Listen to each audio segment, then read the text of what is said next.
What Pete has been saying is that a mandatory buyback is the shiny object that is distracting us.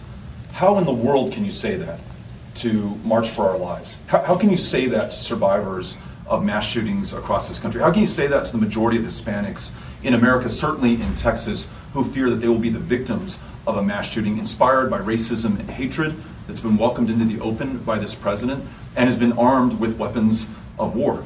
So I was really offended by those comments, and I think he represents a kind of politics that is focused on poll testing and focus group driving and triangulating and listening to consultants before you arrive at a position.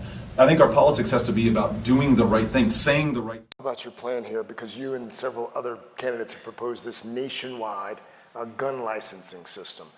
Walk us through how that would work and what's the thinking behind a nationwide gun licensing system? Sure. So I think it's common sense for a lot of folks. You got to have a license to drive a car. You ought to have a license for owning a deadly weapon. And what I'm finding is my in-laws are a pretty good barometer on this. Gun owners get that this is common sense. You're used to getting a hunting license and a fishing license and a driver's license. How about a license for access to firearms? And we've seen how it can be implemented in a place like Massachusetts.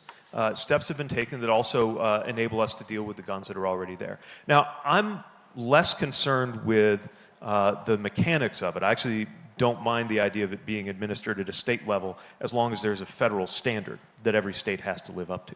But can all states be trusted to administer? Well, look at the way we do, for example, driver's licenses, right? There's a standard that allows a federal system for making sure you're safe to fly across all of the different states that administer driver's licenses. I think we can do the same thing for gun licensing.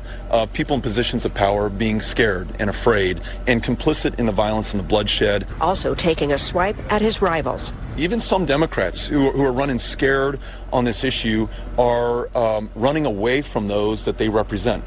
Ask Chuck Schumer what he's been able to get done. We still don't have background checks. Didn't have them when he was in the majority either. So, the game that he's played, the politics that he's pursued have given us absolutely nothing and have produced a situation where we lose nearly 40,000 of our fellow Americans every year.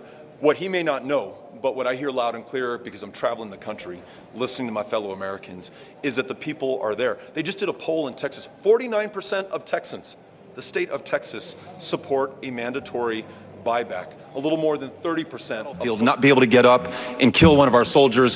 When we see that being used against children, and in Odessa, I met the mother of a 15-year-old girl who was shot by an AR-15, and that mother watched her bleed to death over the course of an hour because so many other people were shot by that AR-15 in Odessa and Midland. There weren't enough ambulances to get to them in time. Hell yes, we're going to take your AR-15, your AK-47. We're not going to allow it to be used against our fellow Americans anymore.